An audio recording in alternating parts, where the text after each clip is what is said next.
यहाँहरू सबैलाई जय मसीह र स्वागत छ आजको संगतिमा। आजै मात्रै यस संगतिमा आउनु भएको कोही हुनुहुन्छ भने आजै मात्रै आउनु भयो।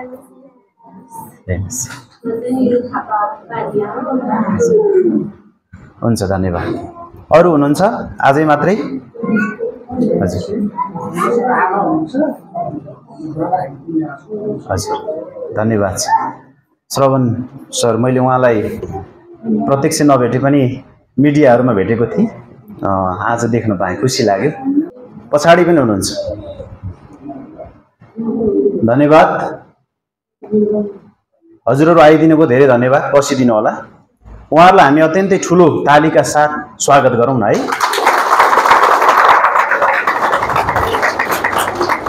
र हामी सानो नानीहरूलाई सकेसम्म हल्ला गर्न दिने छैनौँ। तल हाम्रो दुईटा ग्रुपमा सन्डे स्कुल बाल सङ्गति भइरहेको छ र हामी ढिलो नगरिकन परमेश्वरको वचनतर्फ जानेछौँ। हुन्छ, लुकाको पुस्तक 4 अध्यायलाई हामी पल्टौँ। ध्यान दिनु होला है त। हुन्छ, 14 पददेखि यस्तो छ। अनि येशू आत्माको सामर्थ्यमा गालिल फर्किनुभयो र उहाँको कृति वरिपरिका सारा इलाकाभरि फैलियो। अनि उहाँले तिनीहरूका सभाघरहरूमा शिक्षा दिनुभयो र सबैबाट प्रशंसा पाउनुभयो। हेर्नुहोस् है, सबैबाट उहाँले प्रशंसा पाउनुभयो। उहाँले शिक्षा दिँदै हुनुहुन्छ सभाघरमा। अनि उहाँ नासरतमा आउनुभयो, जहाँ उहाँ हुर्काइनु भएको थियो। नासरतमा चाहिँ यीशु ख्रीष्ट हुर्काइनु भएको थियो। अनि विश्राम दिनमा उहाँ आफ्नो रीतिअनुसार सभाघरहरूभित्र पस्नुभयो र पढ्नलाई उभिनु भयो। यीशु ख्रीष्टले अरू केही कुरा गर्नु भएको छैन, तर उहाँ के गर्दै हुनुहुन्छ?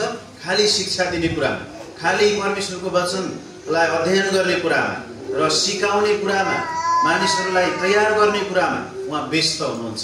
अरू कुरामा उहाँ व्यस्त हुनुहुन्न। अनि यही कुराहरू यहाँ हामी देख्छौँ। अनि विश्राम दिनमा उहाँ आफ्नो रीतिअनुसार सभाघरभित्र बस्नुभयो र पढ्नलाई उभिनु भयो। अनि उहाँलाई यशाया भविष्यवक्ताको पुस्तक दियो। अनि जब उहाँले यो पुस्तक खोल्नुभयो तब उहाँले त्यो ठाउँ निकाल्नुभयो जहाँ यस्तो लेखिएको थियो। 18 पद, प्रभुको आत्मा ममाथि हुनुहुन्छ, किनकि गरिबहरूलाई सुसमाचार सुनाउनका निम्ति उहाँले मलाई अभिषेक गर्नुभएको छ। के को निम्ति अभिषेक गर्नुभएको छ भन्दा सुसमाचार सुनाउनको निम्ति गरिबहरूलाई। यो गरिब भनेको केसलाई पनि हामी हेर्नेछौँ। त्यस पछाडि मन भाँचिएकाहरूलाई निको पार्न।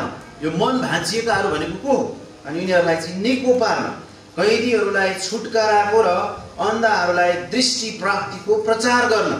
यहाँ 3-4 थरीका मान्छेहरू हामीले देखिसक्यौँ होइन। कैदीहरूलाई छुटकाराको र अन्धाहरूलाई दृष्टि प्राप्तिको प्रचार गर्न। अनि पेलिएकाहरूलाई छुटकारा दिनु। 5 प्रकारको देख्छौँ। पेलिएकाहरूलाई छुटकारा दिने र प्रभुको ग्रहणयोग्य वर्षको प्रचार गर्नका निम्ति उहाँले मलाई पठाउनु भएको छ। यो चाहिँ यशाया अगमवक्ताले यीशु ख्रीष्ट जन्मिनुभन्दा 700 वर्ष अगाडि यसै गरी भविष्यवाणी गरेका थिए। हेर्नुहोस् त, कोही व्यक्ति जन्मेर यस्तो गर्छ भनेर 100औं वर्ष अगाडि, 1000औं वर्ष अगाडि यदि भनिएको छ भने त्यो बाइबलमा भनिएको छ। परमेश्वर, बाइबलका प्रभु, हाम्रो प्रभु आज सत्य प्रभु हुनुहुन्छ, जीवित प्रभु हुनुहुन्छ। उहाँले जे भन्नुहुन्छ त्यो गर्नुहुन्छ। उहाँमा कुनै पनि झुट छैन, कुनै पनि असत्यता छैन, कुनै पनि कुरा बाङमोटिङो छैन। जे छ त्यो सत्य छ, त्यो जीवित छ, आजसम्म छ र भोलिसम्म रहनेछ, रहिरहनेछ। स्वर्ग र पृथ्वी टलेर जानेछ, तर उहाँको वचन कहिले पनि टल्ने छैन। वाह, परमेश्वरलाई हामी धन्यवाद दिन्छौँ। त्यसपछि 20 पदमा, अनि उहाँले पुस्तक बन्द गर्नुभयो। यो यशाया अगमवक्ताले जुन भविष्यवाणी गरेका थिए त्यही पुस्तक उहाँलाई पढ्न दिएको थियो, त्यही उहाँले पढ्नुभयो र त्यसपछि उहाँले पुस्तक बन्द गर्नुभयो र सेवकलाई त्यो फिर्ता दिनुभयो र बस्नुभयो। अनि सभाघरमा भएका सबैका आँखा उहाँमाथि अडिएका थिए। सबैका आँखा चाहिँ उहाँतिर लागेका थिए। ओ, यो कस्तो कुरा हो होइन। अडिएका थिए, हेरिरहेका थिए, अत्यन्तै ध्यान दिएर यीशु ख्रीष्टलाई हेरिरहेका थिए सभाघरका मानिसहरूले। अनि त्यस पछाडि 21 पदमा, अनि उहाँले तिनीहरूलाई भन्न थाल्नुभयो, आज पवित्र शास्त्रको यो वचन तिमीहरूका कानमा पुरा भएको छ। यो चाहिँ 700 वर्ष अगाडि भविष्यवाणी गरिएको थियो, तर अब अहिले आएर चाहिँ तिमीहरूको अगाडि चाहिँ यो पुरा भएको छ। तिमीहरूको कानले, तिमीहरूले सुन्दा सुन्दै यो पुरा भएको छ। 22 पद, अनि सबैले उहाँको बारेमा गवाही दिए र उहाँको मुखबाट निस्केका अनुग्रहपूर्ण वचनहरूमा सबै छक्क परे। हेर्नुहोस् त, अनुग्रहपूर्ण वचनमा सबैजना छक्क परे, ट्वाल्ल परे, हेरे भए। अनि उहाँको बारेमा सबैले गवाई पनि दिए। यो के यस्तो अचम्मको कुरा त हामीले कहिले पनि कुनै पनि सभाघरमा कुनै पनि व्यक्तिले शिक्षा दिएको थिएन। कुनै पनि पास्टर उभिएर यस्तो खालको शिक्षा, हुन त पास्टर शब्द त्यहाँ छैन, अनि त्यस्तो हामीलाई भनेको थिएन, बताएको थिएन यो के हो भनेर चाहिँ उनीहरूले छक्क पाएर तिनीहरूले भने के यिनी युसुफका छोरा होइनन् त? त्यसपछि के भन्दैछन् थाहा छ? के यिनी तिनै युसुफका छोरा होइनन्? तिनै सिकर्मीका छोरा होइनन् जो साधारण व्यक्ति हो, अनि उसको छोरा हो, अनि उसले यो कुरा बोल्दैछ। अनि त्यो भनिसके पछाडि चाहिँ प्रभु यीशु ख्रीष्ट उनीहरूले कुन नियतले त्यो भने, कुन सोचले त्यो अभिप्रेरित भएर भने, त्यसको जवाब प्रभुले यहाँ तल फेरि दिनुहुन्छ 23 पद। अनि उहाँले तिनीहरूलाई भन्नुभयो, तिनीहरूले साँच्चै यो उखान मलाई भन्नेछु, हे वैद्य आफैलाई निको पार, कफरनहुममा जे गरिएका हामीले सुनेका छौँ ती कुरा यहाँ आफ्नो देशमा पनि गर। अनि उहाँले भन्नुभयो, म तिमीहरूलाई साँचो भन्दछु, कुनै पनि भविष्यवक्ता आफ्नो देशमा ग्रहण गरिँदैन, आफ्नो ठाउँमा ग्रहण गरिँदैन, आफ्नो वरिपरि ग्रहण गरिँदैन। यीशु ख्रीष्टलाई उनीहरूले तुच्छ ठान्दैछ। त्यही योसेफको छोरो होइन, त्यही फलानाको छोरो होइन, त्यसको शाखा सन्तान हामी सबै चिन्छौँ। अत्यन्तै कमजोर उनीहरूले ठान्दैछन्। यहाँनिर एकपटक त उनीहरू छक्क परेका छन् उहाँको वचनमा, उहाँले दिएको शिक्षामा, तर फेरि तर आएर त्यही पो बोलेर छ त, म त अर्कै व्यक्ति वरिष्ठ पास्टर होला होइन, रेभरेन्ड होला, डक्टर पो आएको होला, पछाडि धेरै नामहरू झुन्डिएको व्यक्ति भने त त्यही सिम्पल त्यो व्यक्ति पो रहेछ। आज हेर्नुहोस् त मानिसहरूको दृष्टिकोण कस्तो छ, सोच्ने तरिका कस्तो छ, परमेश्वरले कसरी हेर्नुहुन्छ, मानिसले कसरी हेर्छ र संसार र धर्महरूले कसरी हेर्छ, सोच्छ, फरक छ। प्रिय, आज विश्वासीले कसरी हेर्छ, कसरी सोच्छ, अनि परमेश्वरले कसरी सोच्नुहुन्छ, त्यसरी उहाँसँगै सोच्नु भनेको चाहिँ सत्य शिक्षा हो, खाँटी शिक्षा हो। उहाँसँगै सोच्छौँ हामी, परमेश्वरले कसरी सोच्नुहुन्छ, उहाँले कसरी हेर्नुहुन्छ। तर संसार र धर्महरूले आज यसरी हेर्दैन, र कतिचोटि क्रिस्चियनहरूले पनि यसरी हेर्दैन। क्रिस्चियनहरू पनि एउटा धर्मको रूपमा स्थापित भइरहेका छन्। प्रिय, हामी पनि एउटा धर्मलाई छोडेर अर्को धर्म मानेको मात्रै भइरहेको छ आज विश्वासीहरू मण्डलीहरूमा पनि। तर याद गरौँ कि बाइबलले के भन्छ, खाँटी शिक्षा के हो, यीशु ख्रीष्टले के भन्नुहुन्छ, र साँच्चै नै यहाँका सभाघरका मानिसहरूले यीशु ख्रीष्टलाई कसरी हेर्दैछन्, कसरी सोच्दैछन्, उनीहरू एउटा मानव धर्मको रूपमा होइन उनीहरूले हेर्दै गरेको जस्तो लाग्छ। त्यसैले यसुले यो कुरा थाहा पाएर भन्नुहुन्छ कि म साँचो भन्दछु, कुनै पनि भविष्यवक्ता आफ्नो देशमा ग्रहण गरिँदैन। तर म तिमीहरूलाई साँचो गरी भन्दछु, एलियाको समयमा 3.5 सालका निम्ति आकाश बन्द हुँदा सारा देशभरि ठुलो अनिकाल लागेको बेलामा इजरायलमा अनेकौं विधवाहरू थिए, त्यहाँ धेरै विधवाहरू थिए। तर सिडोन देशको सारपथमा एउटी विधवा स्त्री कहाँ बाहेक ती मध्ये अरू कसै कहाँ एलिया पठाइएन। जो साधारण थियो, सारपथको विधवा जो कमसल थियो, त्यही ठाउँमा मात्र एलिया पठाइएन। त्यसपछि 27 पदमा, अनि भविष्यवक्ता एलिसाको समयमा इजरायलमा धेरै कोरीहरू थिए, तर सिरियावासी नामान बाहेक ती मध्ये अरू कोही शुद्ध भएन। धेरैजना थिए कोरीहरू त्यहाँ, तर एकजना नामान मात्रै जसले शुद्ध गरी, जो चाहिँ परमेश्वरको वचनमा विश्वास गरे, अनि उनी निको भए, शुद्ध गरी। 28, अनि सभाघरमा भएका सबैजना यो कुरा सुनेर रिसले चुर भए। यीशु ख्रीष्टले मानव व्यङ्ग्य गर्दै हुनुहुन्थ्यो होइन। यीशु ख्रीष्टले पुरानो करारबाट भन्दै गर्दा सायद पुरानो करारका धेरै कुराहरू उनीहरूलाई थाहा छ, यहुदीहरू हुन्छन् सभाघरमा, अनि त्यहाँनिर यीशु ख्रीष्टले यसरी छेडछाड हुने गरी भन्दै हुनुहुन्छ, परमेश्वरको वचन 2 धारे तरवार हो। अनि यसरी भन्दै गर्दा उनीहरूलाई लागिसके पछाडि उनीहरू रिसले चुर भए, मुरमुरिए। हेर्नुहोस् त, चुर भए। 29, अनि ती उनीहरू उठे, अब उहाँलाई सहरदेखि बाहिर घचेटे। हेर्नुहोस् है, घचेटे। अब यस्तो खालको पास्टर चाहिँ हामीलाई चाहिएन, अब यस्तो खालको शिक्षक चाहिँ हामीलाई चाहिएन शिक्षा दिने। अनि घचेटे र उहाँलाई उधोमुन्डो पारी फ्याँकिदिनलाई तिनीहरूले उहाँलाई जुन डाँडामा तिनीहरूको सहर बनिएको थियो त्यही डाँडाको डिलमा लगे, माथि डाँडामा लगे। तर उहाँ तिनीहरूकै बिचबाट छिरेर गइहाल्नु भयो। किनभने यीशु ख्रीष्ट अहिले नै उनीहरूले त्यसो गर्न सक्दैनथे। यीशु ख्रीष्टले आफ्नो सम्पूर्ण पिताको इच्छा अनुसारको काम गर्न, योजना अनुसारको काम गर्न बाँकी नै थियो। उहाँ क्रुसमा मर्न बाँकी थियो, उहाँले अरू धेरै आश्चर्य कर्महरू गर्न बाँकी थियो, र मानिसहरूको उद्धारको निम्ति उहाँ मर्नु नै पर्ने थियो। तर अहिले नै चाहिँ होइन। यसै कारणले गर्दा उहाँ त्यहाँबाट छिरेर निस्केर गइहाल्नु भयो। याद गर्नुहोस् यो घटना, यो कुरालाई याद गर्नु। यो किन आज हामीले पढ्यौँ? आजको वचनको शीर्षक छ, कुनै पनि कुरालाई कम सर्न ठान्नु। कुनै पनि कुरालाई कमसल नठान्नु, तुच्छ नठान्नु। याद गर्नुहोस् त यो कुरा, यहाँ येशू ख्रीष्टलाई कमसल ठानिँदैछ, सिकर्मीको छोरो भनिँदैछ, तर उहाँले जे सत्य थियो त्यही कुरा बताउँदै हुनुहुन्छ। उहाँ किन आउनुभएको थियो त्यो कुरा उहाँले बताउँदै हुनुहुन्थ्यो।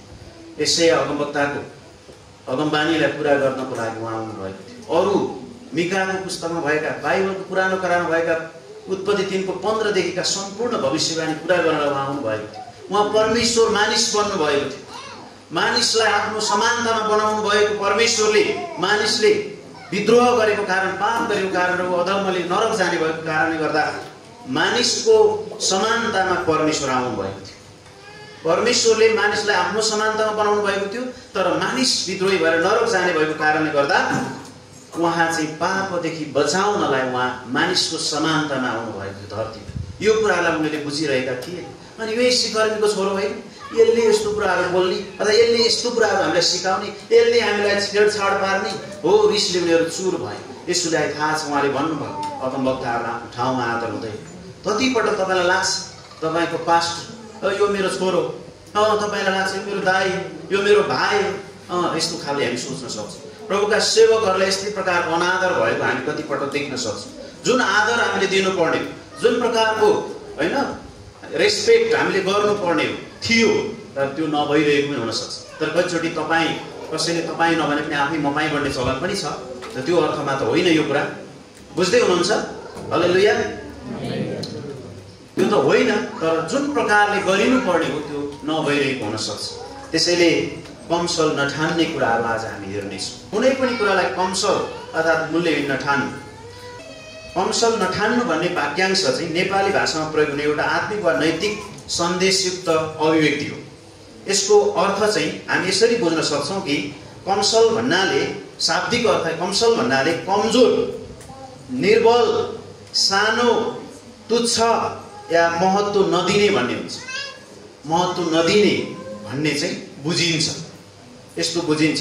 र समग्र अर्थ चाहिँ कमसल नठान्नु भन्नुको अर्थ चाहिँ कसैलाई सानो नठान्ने, कसैलाई सानो नठान। कुनै कुरा व्यक्ति वा कार्यलाई कमजोर वा तुच्छ नठान, कमजोर वा तुच्छ नठान। कुनै पनि कुरालाई सानादेखि होइन, सानादेखि ठुलासम्म। कतिचोटि हामी सानो भनेर हेर्छौँ। सानो नठान्ने वा उसको कार्यलाई कमजोर नदेख्ने, नठान्ने। कसैले गरेको कामलाई यस्तो जाबो काम त म पनि गरिदिइहाल्छु, यति सानो कुरा त मलाई यसको भन्दा मलाई राम्रो आउँछ, अथवा यस्तो खालले सोच्ने तरिका। अनि प्रिय तुच्छ ठान्ने कुराहरू, सानादेखि नै मानिस, बच्चा, गरिब वा अशिक्षित व्यक्ति पनि अत्यन्तै महत्त्वपूर्ण हुन सक्छ। परमेश्वरको दृष्टिमा त्यो अत्यन्तै महत्त्वपूर्ण हुन सक्छ। हामी कसरी सोच्छौँ, मैले अघि नै भने परमेश्वरले कसरी सोच्नुहुन्छ, हामी कसरी सोच्छौँ। अनि संसार र संसारको धर्महरूको सोच कस्तो छ, मानिसहरू त्यो धर्मभित्र पनि मानिसहरू छ, त्यसकारण उनीहरूले कसरी सोच्छ, कसरी विचार गर्छ, अनि हामी चाहिँ कसरी सोच्छौँ र हामी कसरी विचार गर्छौँ। परमेश्वरले कमसल ठानिएका कुराहरूलाई महत्त्वपूर्ण बनाउन सक्नुहुन्छ। आमेन। परमेश्वरले कमसल ठानिएका कुराहरूलाई नै महत्त्वपूर्ण बनाउन सक्नुहुन्छ। परमेश्वरले कमसल मानिएका व्यक्तिहरूलाई नै महान कार्यका लागि प्रयोग गर्नुहुन्छ। यो भनाइहरूलाई याद गर्नुहोस्। परमेश्वरले कमसल मानिएका व्यक्तिहरूलाई नै महान कार्यको लागि प्रयोग गर्नुहुन्छ। हामीले अरूको परिस्थिति याद गर्नुहोस्। अघिल्लो हप्तातिर पनि हामीले भनेका थियौँ, केही व्यक्तिहरू अर्काको खेतमा सिलाबाला टिप्ने को थिए? रुथ। त्यही खेतको मालिक नै भए। परमेश्वरको सामान्य यस्तो हुन्छ, कमसल ठानिएका कुरा। दरबार बाहिर बस्ने मोर्देकै दरबारभित्र छिरे। याद गर्नुहोस् एस्तरको पुस्तकमा एक समय गोठालो दाउद सिंहासनमा बस्न पुग्छ। दाजुभाइबाट तुच्छ ठानिएको, कमसल ठानिएको हो। ठिकै हो, ध्यान दिँदैछौँ। त्यसैले हामीले मानिसहरूको परिस्थिति अर्थात् अरूको परिस्थिति, रूप, पद वा आर्थिक अवस्थाको आधारमा कमसल भनी कहिले पनि तिरस्कार गर्नु हुँदैन। कसैलाई पनि कमसल ठानी तिरस्कार गर्नु हुँदैन। यो बाइबलीय दृष्टिकोण होइन, यो परमेश्वरीय दृष्टिकोण होइन। संसारको दृष्टिकोणमा मानिसले प्राय शक्ति, याद गर्नुहोस्, प्राय शक्ति, धन, पद, शिक्षा वा बाहिरी रूप हेरेर मूल्याङ्कन गर्दछ। वाउ, यो मान्छेसँग सङ्गत गऱ्यो भने त दुःखै पर्दैन होला, 2-4 लाख त फ्याट फालिदिन्छ होइन। धनको आधारमा आड लिने, शक्तिको आधारमा यो नेताको पछि लाग्यो भने त मलाई त पिएसम्म त भन्नै पर्दैन होला सायद, अर्थात् अरू के हो हामी त्यसको व्याख्या नगर्नु। त्यसपछि शिक्षाको आधार, धेरै बाबुआमाहरूले शिक्षाको आधारमा आफ्नो छोराछोरीलाई तुच्छ ठान्छ होइन। मेरो छोरी पढ्दैन, मेरो छोरा पढ्दैन, अनि यस्तो पनि भन्छ। तर के थाहा, त्यही व्यक्तिलाई परमेश्वरले सबभन्दा माथि ल्याउनु हुने। याद गर्नुहोस् त। अनि यहाँ भन्न खोजेको चाहिँ के भने शिक्षा हेरेर शिक्षाको आड लाग्ने होइन, अनि त्यो खालको दृष्टिकोण मानिसहरू राख्दछन्। यसरी मूल्याङ्कन गर्दछन्, बाहिरी रूप हेरेर मानिसहरू मूल्याङ्कन गर्दछन्। जो बाहिरबाट प्रभावशाली देखिन्छन्, बाहिरबाट प्रभावशाली देखिन्छन्, तिनीहरूलाई एकदम मूल्यवान ठानिन्छ। तर वास्तवमा कमजोर कुराहरूलाई, साधारण व्यक्तिहरूलाई जसले पनि हेर्दाखेरि अत्यन्तै त्यसरी नै हेर्छ, तुच्छै ठान्छ। कहिलेकाहीँ विश्वासीको हेराइ पनि यस्तो हुनसक्छ। कहिलेकाहीँ हामी बाहिरी रूप हेरेर, बाइबलले बताउँदछ हामी रूप हेरेर विचार गर्दैनौँ कोरिन्थीको पुस्तकमा होइन। तर हामी त के हेर्छौँ हामी? परमेश्वरले जसरी हेर्नुहुन्छ त्यसरी हामी हेर्छौँ, भित्र हेर्छौँ। भित्री रूप हेर्ने परमेश्वर हुनुहुन्छ, त्यसरी मूल्याङ्कन गर्ने परमेश्वर हुनुहुन्छ। वास्तवमा बाइबलले दृष्टिकोण अनुसार चाहिँ बाहिरबाट प्रभावशाली देखिन्छन्, तिनीहरू अत्यन्तै तुच्छ हुन् बाइबलले दृष्टिकोणमा छ। उहाँले हृदय हेर्नुहुन्छ, उहाँको हेर्ने दृष्टिकोण फरक छ। उहाँले विश्वास हेर्नुहुन्छ। अघि भन्यौँ नि हामीले पुरानो करारमा एलिया त्यही सारपतको विधवा कहाँ मात्र किन पठाइ, उसले विश्वास ल्यापसँग भएको र उसलाई बाँडी। त्यो घटना थाहा छ नि तपाईँले, पढेका छौँ नि हामी। नामान मात्रै निको भयो। नयाँ करारमा हेर्नुहोस् त, के निको भएका कतिजना होइनन् र? कतिजना निको भएका थिए? 10 जना। अरू 9 जना कहाँ गयो भन्नुहुन्छ यसले? एउटा मात्रै फर्केर आउँछ। कहिलेकाहीँ संसारले तुच्छ ठानेका कुरा मार्फत परमेश्वरले महान काम गर्नुहुन्छ, धेरैचोटि, कहिलेकाहीँ मात्रै नभएर धेरैचोटि। त्यसकारण बाइबलले उदाहरणहरू र सन्दर्भहरूलाई हामी हेरौँ। एक समय दाउद एक गोठालो केटो, तर उनी राजा भएको कुरा पहिलो शमूएल 16 अध्यायमा हामी देख्छौँ। र 16 को 7 पदमा यदि हेर्छौँ भने दाउदलाई परमेश्वरले हेर्नु भएको छ, उसको हृदयलाई हेर्नु भएको छ। त्यसै कारण त दाउद परमेश्वरको हृदय भएको मानिस भनेर प्रेरितको पुस्तकमा पनि मेन्सन गरिएको छ, त्यहाँ गएर पनि दोहोऱ्याइएको छ। मानिसले बाहिरी रूप हेर्छ, तर परमेश्वरले हृदय हेर्नुहुन्छ भनेर स्पष्टसँग 16 को 7 मा बताइएको हामी पाउँछौँ। जब शमूएलले इजरायलको नयाँ राजा अभिषेक गर्न इसेका छोराहरूलाई हेर्दै गए, अनि त्यसपछि त्यहाँ के भयो, यो चाहिँ हुन्छ होला भनेर अगाडि राखिएको थियो, प्रस्ताव राखिएको थियो। तर यो पनि होइन। शमूएलले यसरी भनेको हामी पाउँछौँ र सबै दाजुभाइहरूमध्ये उनी योग्य ठानिएको हामी पाउँछौँ। र परमेश्वरले दाउद एक गोठालो 100 भन्दा तुच्छ सानो छोरालाई छान्नु भएको हामीले देख्छौँ। हामी के सन्देश सिक्ने यसबाट? के सन्देश सिक्ने भने मानिसले मूल्यहीन ठानेको व्यक्ति परमेश्वरको दृष्टिमा बहुमूल्य हुन्छ। मानिसले तुच्छ ठानेको व्यक्ति, मूल्यहीन ठानेको व्यक्ति परमेश्वरको दृष्टिमा बहुमूल्य हुन सक्छ। हामी कसरी सोच्दैछौँ?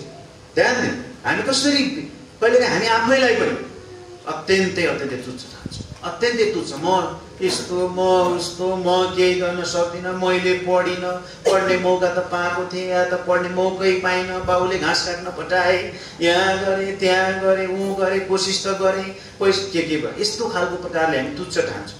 तपाईँ कहिल्यै पनि आफूलाई तुच्छ नठान्नुहोस्, कमसल नठान्नुहोस्। परमेश्वरले तपाईँलाई बहुमूल्य बनाउनु भएको छ। यसाया 43 अध्यायको 4 मैले तिमीहरूलाई बहुमूल्य बनाएको छु, मेरो दृष्टिमा तिमीहरू बहुमूल्य छौ। 3, 4, 5 त्यहाँ पढ्नुभयो भने 43 अध्यायमा अत्यन्तै महत्त्वपूर्ण हामी देख्छौँ। यसै बहुमूल्य, तिमी मेरो दृष्टिमा बहुमूल्य छौ।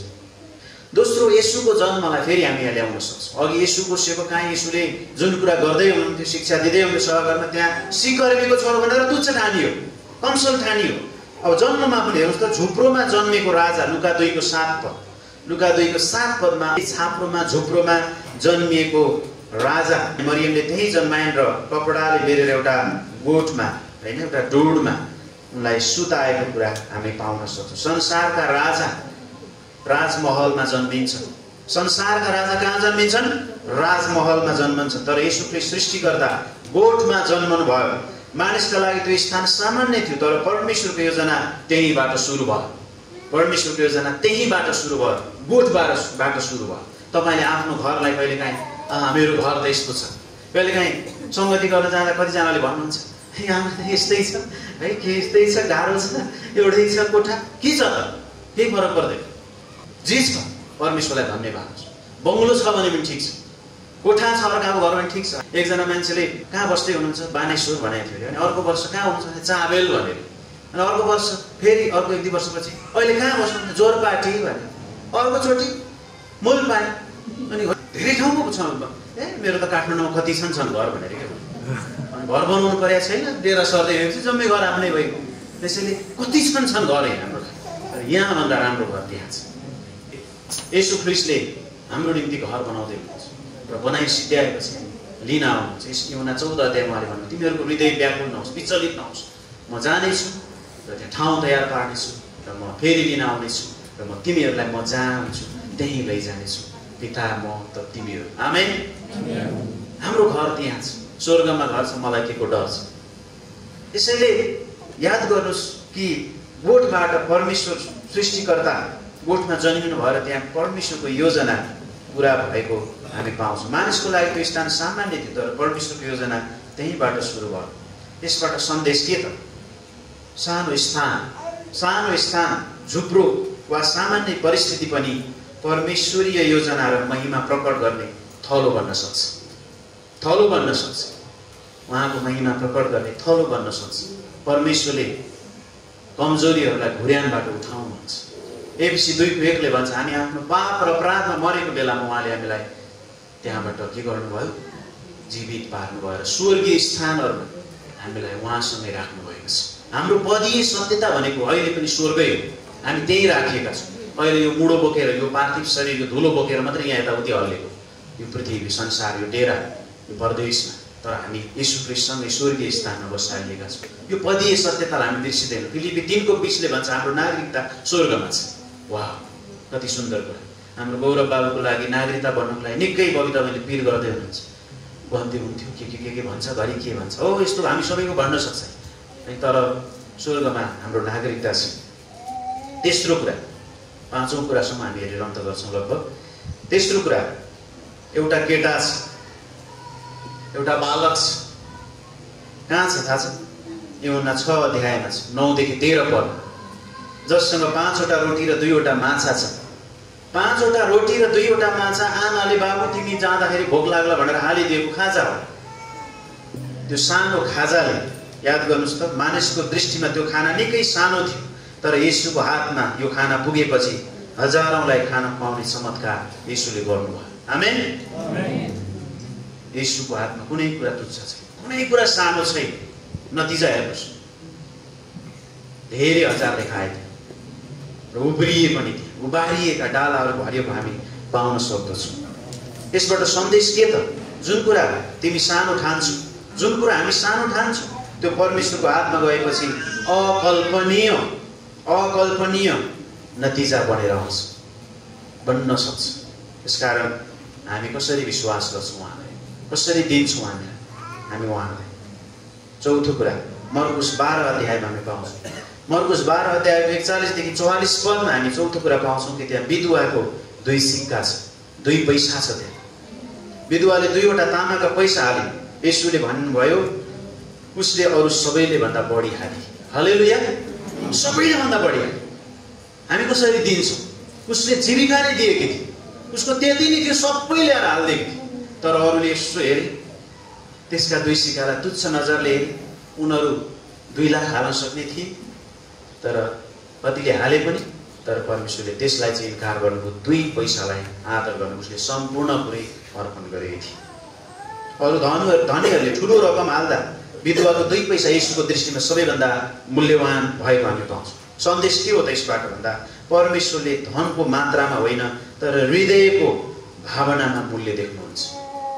धनको मात्रामा होइन, धनको मात्रामा यति हाल्यो भने त म उसलाई टप्छु होला, होइन, कम्पिटिसनमा होइन, तर परमेश्वरले सानो कुरालाई नै कसरी दिन्छौँ हामी। त्यसकारण हामी के दिन्छौँ, कसरी दिन्छौँ, कहाँ दिन्छौँ धेरै महत्त्वपूर्ण छ। हामी स्थानीय मण्डलीमा दिन्छौँ, त्यहाँ बत्ती बलेको छ। स्थानीय मण्डलीमा दिन्छौँ, त्यहाँ कार्पेट हालेको छ।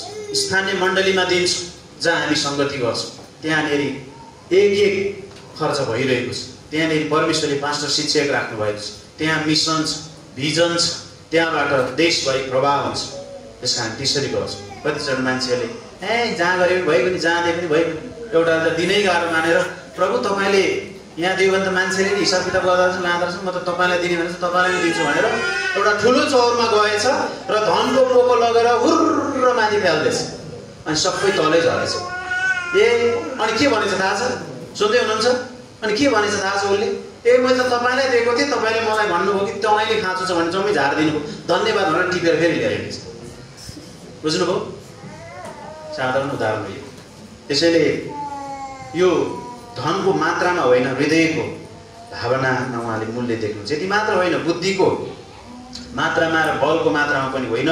बाइबलले भन्छ कि हामी हेरौँ यिर्मया 9:23 र 24 पदमा, कसैले धनमा भरोसा गर्छ, कसैले बलमा गर्व गर्छ, कसैले बुद्धिमा, तर हामी चाहिँ केमा?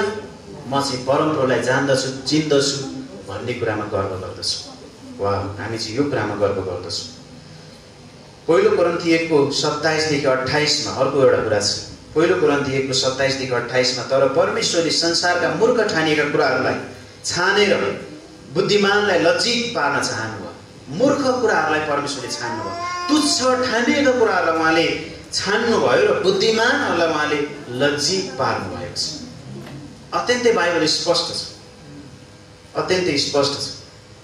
र कमसल वा दुर्बल ठानिएका कुरालाई छानेर शक्तिशालीलाई लज्जित पार्न चाहनुभयो, उहाँले लज्जित पार्न चाहनुभयो। त्यसकारण उहाँले भन्नुभयो म धनीहरूलाई होइन। धेरै पटक उहाँले भन्नुभएको छ म धर्मीहरूलाई होइन, होइन। उहाँले अत्यन्तै साधारण कुरालाई, अत्यन्तै साधारण व्यक्तिहरूबाट उहाँको राज्यलाई उहाँले स्थापित गर्नुभयो। संसारले तुच्छ ठानेका अयोग्य देखिने कुराहरूलाई नै परमेश्वरले प्रयोग गर्नुहुन्छ प्रियहरू, ताकि कसैले पनि घमण्ड गर्न नपाओस् भनेर परमेश्वरले यसो गर्नुहुन्छ। कसैले पनि घमण्ड गर्न नपाओस् भनेर परमेश्वरले यसो गर्नुहुन्छ। आत्मिक सन्देशहरू हामी कसरी यहाँबाट लिन सक्छौँ भन्दा सानो कुरालाई नगर्नु हेपाइ, साना कुरालाई नगर्नु हेपाइ अर्थात् नहेप्नु, कमसल नठान्नु। परमेश्वरले सानो बिउबाट ठुलो रूप बनाउनुहुन्छ, सानो बिउबाट ठुलो रूप बनाउनुहुन्छ। तपाईँले गरेको सानो सेवाकारी, सानो सेवा कार्य, सानो दान, सानो भेटी, दशांश, मिसन भेटी, सानो प्रार्थना पनि स्वर्गमा ठुलो अर्थ राख्न सक्छ। लुका 18 अध्यायमा एउटा धर्मी फरिसी, धर्मी भनाउँदोले अर्को पापीलाई, हेर्नु यो कर उठाउने जस्तो म छैन प्रभु, म त यसो गर्छु भनेर विवरण दिन्छ। म यसो गर्छु, उपवास बस्छु, त्यो गर्छु, ऊ गर्छु, मसँग यो खालको क्षमता छ, तर हेर्नुहोस् त यो कर त्यो जस्तो छैन। तर परमेश्वरको नजरमा त्यो कुरा मूल्यवान छैन। तर त्यो कर उठाउने भन्छ प्रभु मलाई क्षमा गर्नु, म तपाईँको नजिक आउन पनि योग्य छैन। तर प्रभुले चाहिँ त्यसैको प्रार्थना चाहिँ सुन्नुहुन्छ, होइन। यसकारण याद गर्नुहोस् त प्रिय दाजुभाइ दिदीबहिनीहरू, हामी कसरी सोध्छौँ? हामी आफूलाई पनि कमसल नठानौँ। धेरै पटक हामी आफूलाई अयोग्य, सानो, कमजोर ठान्छौँ। मैले अघि पनि भने, याद राख्नु हाम्रो योग्यता परमेश्वरबाट आउँछ भनेर कोरिन्थीको पुस्तकमा 2 कोरिन्थीमा पावलले लेख्छ। परमेश्वरले योग्यहरूलाई मात्र होइन विश्वास गर्नेहरूलाई प्रयोग गर्नुहुन्छ। उहाँ हुनुहुन्छ भनेर विश्वास गर्नेहरूलाई उहाँले प्रयोग गर्नुहुन्छ। अत्यन्तै साधारण मानिसहरूलाई उहाँले प्रयोग गरेर महान काम गर्नुभयो। जर्ज मुलर जस्ता व्यक्तिहरूलाई, होइन, अरू धेरै व्यक्तिहरूलाई परमेश्वरले प्रयोग गर्नुभएको हामीले देख्छौँ। डिएल मोन्टीहरूलाई, चार्ल्स स्पर्जनहरूलाई, अरू थुप्रै मानिसहरूलाई हामीले देख्न सक्दछौँ। हामी हिब्रू 11 अध्यायमा जान्छौँ भने त्यस्तै कुरा गरेको विश्वासका हिरोहरू हामी त्यहाँ देख्न सक्छौँ। मूसा, गिदोन, पावल सबैले आफूलाई अयोग्य ठानेका थिए। मूसाले म बोल्नै सक्दिनँ भनेका थिए, होइन। पावलले पनि के भनेका थिए? म सबैभन्दा तुच्छ, कमसल, कमजोर हुँ भनेका थिए। गिदोनले पनि सबै यी व्यक्तिहरू आफू अयोग्य ठाने तर परमेश्वरले उनीहरूलाई महान बनाउनु भयो। अरूलाई पनि सम्मान दिनुहोस्, आफूलाई कमसल नठान्नुहोस् अनि अरूलाई पनि सम्मान गर्नुहोस्। हामीले कहिल्यै कसैको रूप, भाषा, हैसियत हेरेर हेप्ने गरेका छौँ? प्रश्न। रूप हेरेर हे छ्याछा कस्तो रहेछ, है मभन्दा होचो रहेछ, अग्लो रहेछ, होइन, यस्तो विभिन्न कुराहरू, भाषा हैसियत हेरेर अनि विभिन्न कुरा हेरेर यस्तो खालको हेप्ने प्रवृत्ति हामीमा छ। याकूब 2:1-9 गरिब र धनीलाई छुट्टा छुट्टै व्यवहार गर्नु गलत भनिएको पाउँछौँ। निष्कर्षमा हामीले भन्नुपर्दा कुनै पनि कुरा, सानो सेवा, सानो मानिस, सानो चिज हाम्रो दृष्टिमा कमसल लाग्न सक्छ, तर परमेश्वरको दृष्टिमा त्यो बहुमूल्य हुन सक्छ। त्यसैले हामीले कहिले कसैलाई वा कुनै पनि कुरालाई कमसल वा मूल्यहीन ठान्नु हुँदैन। प्रियहरू, याद गरौँ आजको यो सन्देशलाई। एउटा कविता पनि म तपाईँको अगाडि भन्न चाहन्छु, कमसल नठान्नु भने। छोटो बिउ माटोभित्र लुकेको हुन्छ गहिरो रहस्य। एउटा कविता, कतिजना सुन्न चाहनुहुन्छ? फेरि वा नभन्नु होला, छ्याछ्या नभन्नु होला। छोटो बिउ माटोभित्र लुकेको हुन्छ गहिरो रहस्य, अदृश्य त्यो बनाउँछ रुख, जसले ओढ्छ संसारको अस्तव्यस्त अवश्य। साना खुट्टाले लम्किन्छन् ठुला सपना बोकेर, शब्द साना भए पनि बनाउँछन् आत्मा छोएर। गोठको छानो मुनि जन्मे राजा सृष्टिकर्ता स्वयं। बाहिरी रूप हेरेर होला त को कसको मूल्य कम। विधवाको 2 पैसा स्वर्गमा भयो अनमोल, जब हृदयले दिन्छ केही त्यो हुन्छ प्रेमको बोल। यसलाई वाचन गर्दा जसरी भए पनि यस्तै छ शब्द। नठान कमसल कसैलाई, हेर अरूको रूप, समान दृष्टि राख सबैमा, छ हरेकमा स्वर्गको स्वरूप, परमेश्वरको स्वरूप। हैन, सबैमा स्वरूप छ। विश्वासी मात्रै परमेश्वरको स्वरूप, अविश्वासी पनि सबै परमेश्वरको स्वरूप मानिसहरू। गोठालो दाउद राजा बन्यो, सानो पेटी ठुलो काम। परमेश्वरको दृष्टिमा सानो छैन कुनै काम, कुनै नाम। परमेश्वरको दृष्टिमा सानो छैन कुनै नाम। कम र ठुलो, राम्रो र नराम्रो हाम्रो दृष्टि हो। हाम्रो दृष्टि हो। परमेश्वरले हेर्नुहुन्छ भित्र। विश्वास, प्रेम र विनम्रता सहित उहाँको नजरमा हामी हौं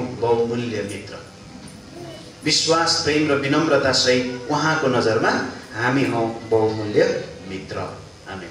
थप, जब म कुनै कुरालाई कमसल ठान्छु भने मैले परमेश्वरलाई नै कमसल ठान्छु।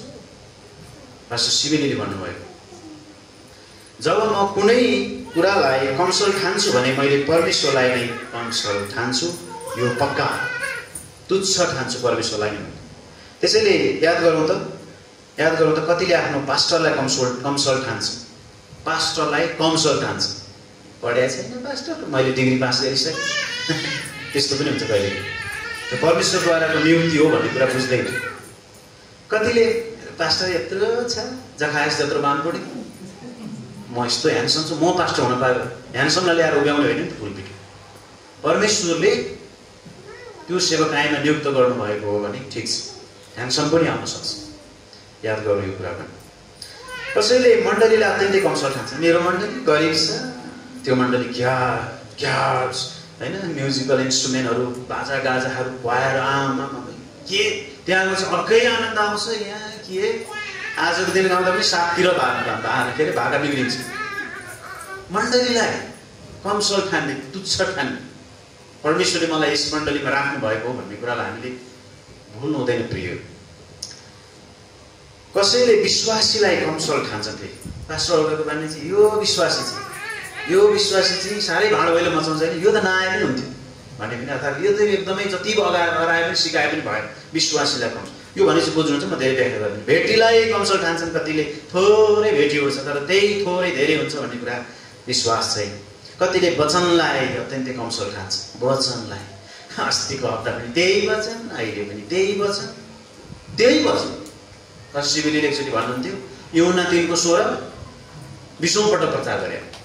अघि यूहन्ना 3:16 कन्टै छैन र सबैलाई तर किन प्रचार गरेको आवश्यक छ। परमेश्वरको वचन हो, कमसल ठान्नु हुँदैन। कतिले प्रार्थनालाई कमसल ठान्छन् प्रियहरू। प्रार्थना भन्ने कुरा त्यति महत्त्वपूर्ण होइन, त्यो उसको विचार। परमेश्वरले सुरुवाती मण्डलीमै 4वटा कुरालाई अत्यन्तै राम्रोसँग राख्नुभएको छ। प्रेरित 2 अध्यायको 42 देखि 47 पदमा होइन।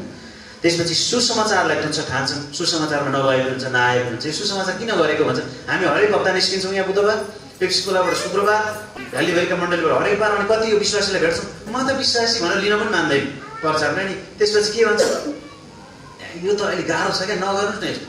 मैले त गेटमा आयो पुस्तो हटाइसकेँ, क्रिस्चियनको घर छ भनेर हान्छौँ भने त्यही भन्छ। विश्वासी पास्टर बिचरा पास्टर जस्तो लाग्छ।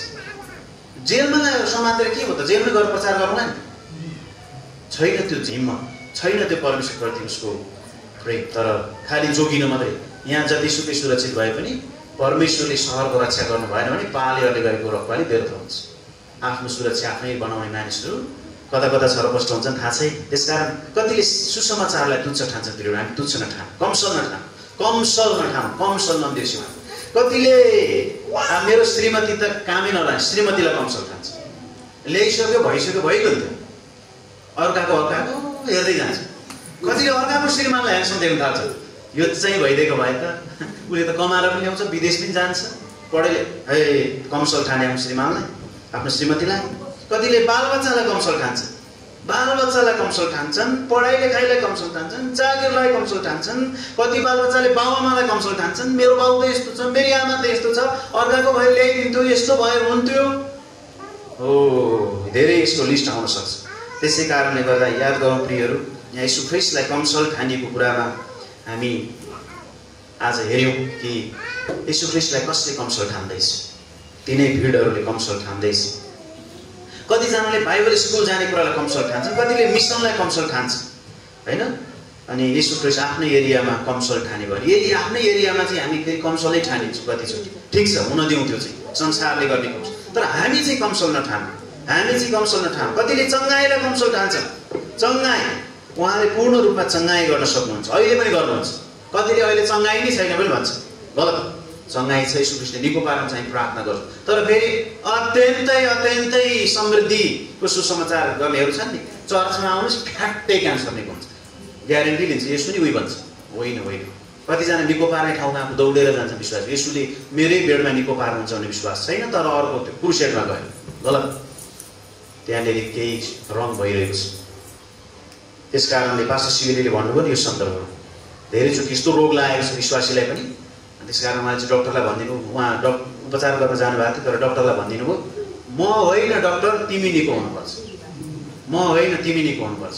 यसो हेर्दा डक्टर छक पऱ्यो, अनि श्रीमतीलाई फोन गर्यो। त्यसपछि अघिल्लो हप्ता हामीले भनेका थियौँ, अनि म तपाईँको बुढा श्रीमानलाई भेट्न सक्छु भने सक्नुहुन्छ, अफकोर्स आउँ, भेट्नु। अनि भेटेपछि के भयो, सुसमाचार पाए, डक्टरले मुक्ति पाए। डक्टर निको हुन आवश्यक थियो। पास्टर शिवले शारीरिक रोग लिएर जानुभएको थियो। अनि कतिचोटि हामीले यो कुरालाई बुझ्न जरुरी छ प्रिय। चङ्गाईलाई तुच्छ नठानुस्, कमसल शङ्का नगर्नुहोस्, कमसल नठानुस्। परमेश्वरको कार्य महान छ, उहाँले अहिले पनि गर्न सक्नुहुन्छ। धेरैजनाले मण्डली जाने कुरालाई कमसल ठान्छन्। आज नभए भइगयो नि, यत्तरी ढिलो भइहालेछ, 9 बजे सुरु हुन्छ, 10:30सम्म हुन्थ्यो। अब यतिखेर त वचन होला, नजाउँ, गीत पनि हो। मण्डली जाने, सङ्गति जाने कुरालाई कहिले कमसल नठान्नुहोस्। बाइबल कक्षालाई कहिले कमसल नठान्नुहोस्, कहिले पनि। दिने कुरालाई कहिले कमसल नठान्नुहोस्। अघि नै भनिहाल्यो, सानो कुरा तपाईँले इमान्दार साथ दिनुहोस् न, अर्काले दियो कि दिएन कि तपाईँले किन हेर्नु पर्यो। कसले कति हाल्छन् भने हेर्ने काम चाहिँ एउटाले गर्थ्यो, पैसा उसैले राख्थ्यो, उही चाहिँ गएर मऱ्यो पहिला, यसुलाई बेच्दियो। त्यसकारण परमेश्वरले त्यो धेरै त्यस्तो कुराहरू गरेको चाहनुहुन्न। हामी आफू परमेश्वरप्रति इमान्दार साथ अगाडि बढौँ, परमेश्वरले ब्लेसिङ गर्नुहुन्छ, होइन र? आमेन। अझै सुन्ने हो, अन्त सुन्ने हो। शनिबारको सङ्गतिमा जाने कुरालाई कतिले अत्यन्तै कमसल ठान्छन् प्रिय। हरेक कुरालाई कमसल ठान्नु भनेको शैतानको रणनीति, बुझ्नुभयो? कमसल ठान्नु भनेको परमेश्वरलाई नै कमसल ठान्नु हो। अघि भने, अब अहिले आएर भन्यौँ कि हरेक कुरालाई कमसल ठान्नु भनेको शैतानको रणनीति हो। हामी शैतानलाई महिमा नदिउँ। यदि कमसल ठान्छौँ भने शैतानलाई हो भनेर ताली बजाउँदैछौँ, शैतान मेरो परमेश्वर। हामी कतिचोटि जिम्मेवारीलाई कमसल ठान्छौँ, ए मेरो जिम्मेवारी सानो छ। होइन होइन, हामी जिम्मेवारीलाई कमसल ठान्दैनौँ प्रिय। वाह, याद गरौँ, आज हामी के कुरालाई कमसल ठान्छौँ। हामी सबै कुरालाई बहुमूल्य ठानौँ र सहभागी हौँ, र अघि माथि भनेका 5वटा कुराहरूलाई पनि भन्नै पर्ने हो नि त, होइन? एक खण्डमा पढ्यो, फेरि अर्को दोस्रो भाग नबनाऊ।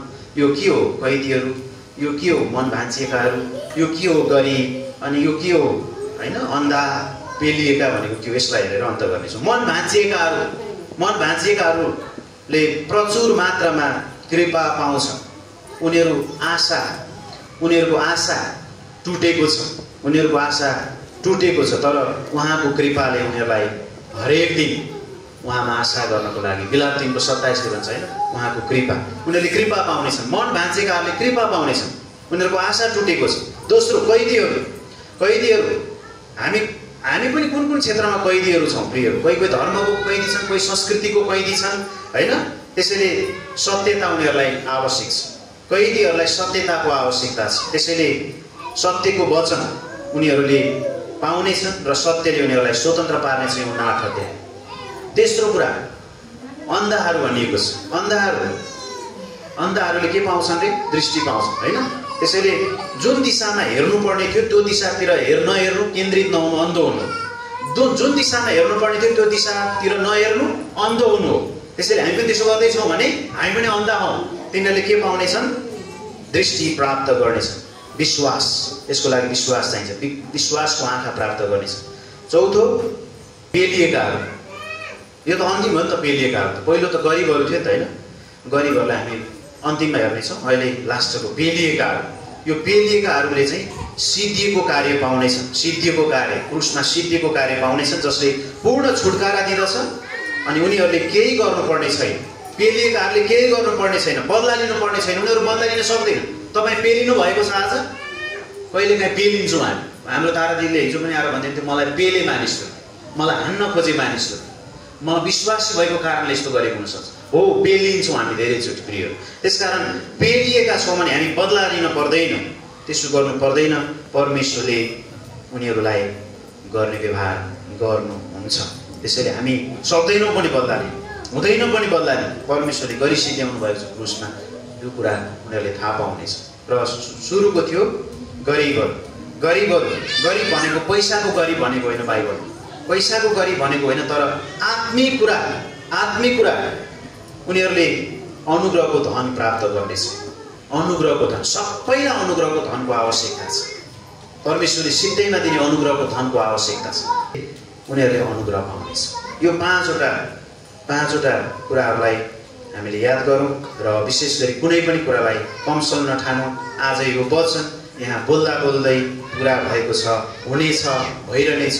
यसले त्यसै भन्नुभयो, विश्वासले यो कुराहरूको लागि, तपाईँको लागि, मेरो लागि पुरा हुनेछ प्रियहरू, पुरा हुनेछ। हो, विश्वासले। त्यसैले कमसल नठानौँ, सबै कुरालाई मूल्यवान ठानौँ, हरेक कुरालाई मूल्यवान ठानौँ। परमेश्वरले त्यसरी नै हेर्नुहुन्छ, हामी पनि त्यसरी नै हेरौँ। परमेश्वरले त्यसरी विचार गर्नुहुन्छ, हामी पनि त्यसरी नै विचार गरौँ। हामी परमेश्वरका सन्तान, छोराछोरीहरू। आमेन। आउनुहोस् हामी प्रार्थना गरौँ। प्रभु, हामी धन्यवाद दिन्छौँ आज सुनिएको वचनको निम्ति। यसलाई हृदयमा ताजा बनाइराख्नु, मगजमा ताजा बनाइराख्न, मनन गरिरहन हामीलाई सहायता गर्नुहोस्। हप्ताभरि सहायता गर्नुहोस्। अर्को हप्ता फेरि हामी अर्को सोच लिएर आउनेछौँ। प्रभु, हामीलाई सहायता गर्नुहोस्। मण्डलीलाई सहायता गर्नुहोस्। मण्डलीलाई खँदिलो शिक्षा, बाइबलीय शिक्षाको आवश्यकता छ। हामीलाई यो कुराको आवश्यकता छ। हो प्रभु, हामी बचाइएका छौँ। हामी मुक्तिमा दिनदिनै बढ्न आवश्यकता छ। अनि प्रभु, परिपक्व हुन आवश्यकता छ र संसारका सबै कुराहरूमाथि प्रभु आत्मिक युद्धमा खडा हुन आवश्यकता छ। प्रभु, हामीलाई सहायता गर्नुहोस्। पवित्र आत्मा, हामी धन्यवाद दिन्छौँ। परमेश्वरको वचन यीशु ख्रीष्टको लागि धन्यवाद दिन्छौँ।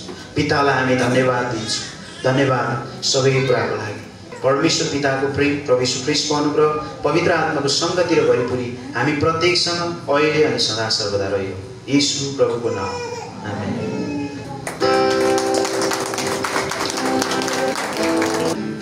The fighters, the goalies, the now. The fighters, the goalies, the now.